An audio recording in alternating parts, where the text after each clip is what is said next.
Hi అండి. Welcome back to our channel. మీరు ఎవరైనా ఫస్ట్ టైం కనుక నా ఛానల్‌ని చూస్తుంటే సబ్స్క్రైబ్ చేసుకొని సపోర్ట్ చేయండి. ఇక ఈ రోజు వీడియో అయితే శ్రీ శైవ క్షేత్రం తాళాయపాలెం గుంటూరు జిల్లా అక్కడికైతే వచ్చేసాము. శ్రీ శైవ క్షేత్రం లేదా శ్రీ కోటిలింగ మహాశైవ క్షేత్రంగా కూడా పిలుస్తారు. ఇక్కడికి రీచ్ అవడానికి అయితే గుంటూరు, అమరావతి, విజయవాడ ఈ 3 వేస్ లో అయితే రావచ్చు. అమరావతి నుంచి జస్ట్ 5 కిలోమీటర్స్, గుంటూరు నుండి అయితే 38 కిలోమీటర్స్, విజయవాడ నుంచి అయితే 19 కిలోమీటర్స్ ఉంది. మేము విజిట్ చేసింది మాత్రం ఫస్ట్ టైమే. మేము ఇక్కడికి వచ్చిన మెయిన్ పర్పస్ చెప్తాను. కోటి లింగాలు ఉంటాయి, దాన్ని చూడటానికే వచ్చాము. ఇక్కడికి వచ్చిన తర్వాత తెలిసింది ఒక 1 అవర్ 2 అవర్స్ లో ఫినిష్ చేసుకునే టెంపుల్ కాదు ఇది అని. ఇక్కడ ఎంట్రీ ఫీ అంటూ ఏమీ లేదు, జస్ట్ డైరెక్ట్ గా వెళ్ళిపోవచ్చు. ఈ వీడియోలో అంతా ఏమీ ఎక్స్ప్లెయిన్ చేయదలుచుకోవట్లేదు, కానీ ఇక్కడ నేను ఎక్స్పీరియన్స్ చేసినవి మాత్రమే షేర్ చేసుకుందాం అనుకుంటున్నాను. ఇక్కడ గుడి ఒక దేవుడికి సంబంధించిన టెంపుల్ కాదు, చాలా దేవుళ్ళు ఉన్నారు. ఎంట్రీలోనే 4 ధ్వజస్తంభాలు కనిపిస్తాయండి.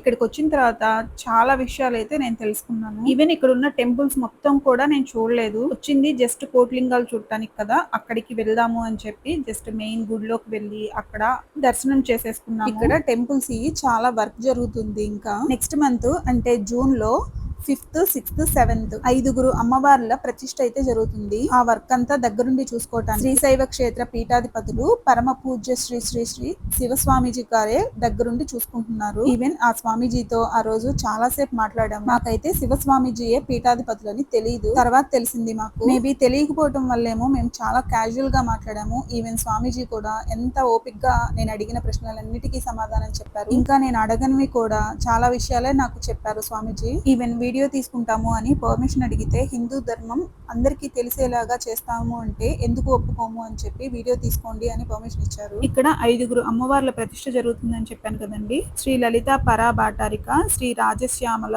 శ్రీ వారాహి దేవి, శ్రీ మానసాదేవి మరియు శ్రీ కాళికా అమ్మవార్ల ప్రతిష్ఠ అయితే జరుగుతుంది. ఇక్కడ నాకు నచ్చింది మరొకటి ఏంటంటే, ఇక్కడ ఓన్లీ స్వామీజీలు, మాతాజీలు పూజలు చేయడమే కాదు, లైక్ వచ్చిన భక్తులు ఉంటారు కదండి, వాళ్ళతో కూడా చేపిస్తారు అన్ని.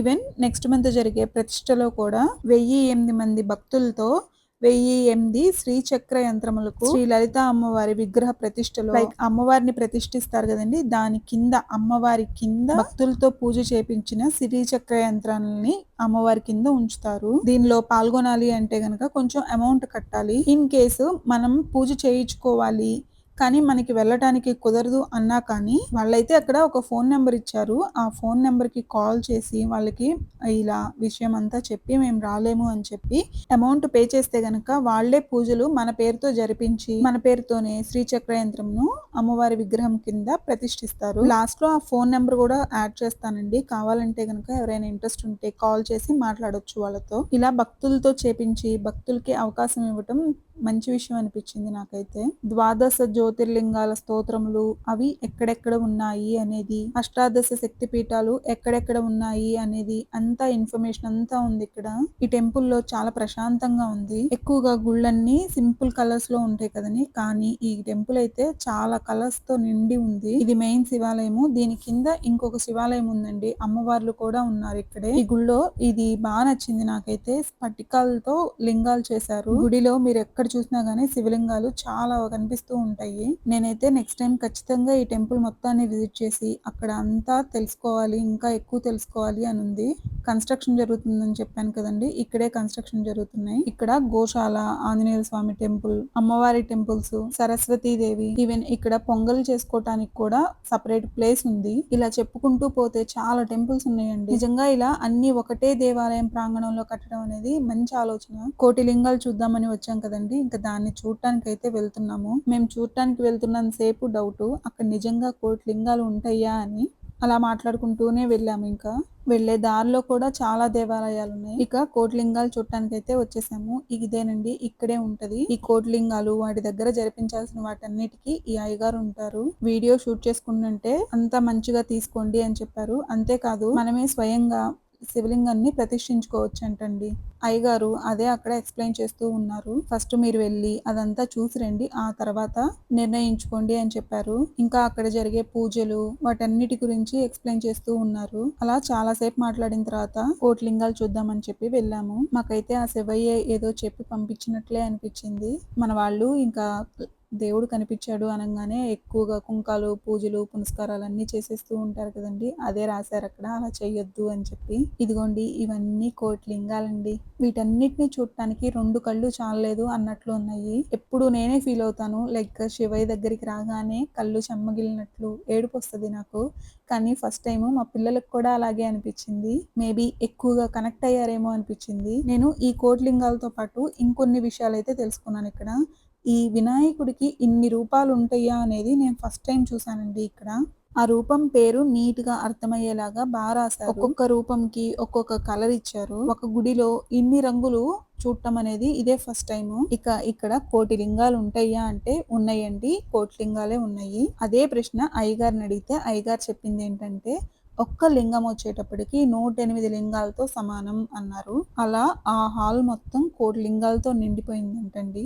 ఈ కోటి లింగాలకి ప్రాణ ప్రతిష్ఠ అనేది పీఠాధిపతులు శివస్వామీజీ ఉన్నారు కదండి, ఆ స్వామియే చేశారంటండి. ఈవెన్ హైదరాబాద్ లో కొన్ని టెంపుల్స్ కూడా ఈ శివస్వామీజీ కిందనే ఉంటాయంటండి. టెంపుల్స్ నేమ్స్ చెప్పారు కానీ నాకైతే గుర్తులేవు. హైదరాబాద్ లో టెంపుల్స్ నేమ్స్ అంతగా ఐడియా లేవు, అందుకనే గుర్తులేదు. మన పేరుతో మనమే పూజ చేసి లింగ ప్రతిష్ఠ అయితే చేసుకోవచ్చు అని చెప్పాను కదండి. దానికి 2500 పే చేస్తే శివలింగం అయితే అయ్యవార్లే ఇస్తారు. ఒక 1 అవర్ పూజ అయితే ఉంటుంది. ఆ పూజ కూడా ఇక్కడ కనపడే శివలింగం ఉంది కదండి, అక్కడ లోపల గర్భగుడిలోకి వెళ్ళి మనతోనే పూజ చేపించి మనం ప్రతిష్ఠించబోయే శివలింగంకి ప్రాణ ప్రతిష్ఠ చేసి ఆ తర్వాత మనతోనే మన చేతులతోనే శివలింగం అయితే ప్రతిష్ఠించుకోవచ్చు. ఇన్ కేసు మీకు ఏదైనా స్పెషల్ రోజు ఉందనుకోండి, లైక్ పిల్లల పుట్టినరోజులు లేకపోతే పెళ్లి రోజు అలా ఏమన్నా స్పెషల్ గా చేయించుకోవాలన్నా కానీ ఆ రోజే డైరెక్ట్ గా వెళ్ళి పూజ చేయించుకొని ప్రతిష్ఠించుకోవచ్చు శివలింగాన్ని. ఇన్ కేసు మీకు ఏదైనా కుదరలేదు అనుకుంటే గనక మనీ పే చేస్తే అయ్యవాళ్ళే మన పేర్లతో పూజలు జరిపించి శివలింగం ప్రతిష్ఠించి ఆ వీడియోస్ అయితే మన వరకు అందజేస్తారు అని చెప్పారండి. మాకు కూడా ఒక శివలింగాన్ని అయితే ప్రతిష్ఠించాలనిపించిందండి. శివుని ఆజ్ఞ లేనిదే చీమైనా కదలదు అంటారు కదా.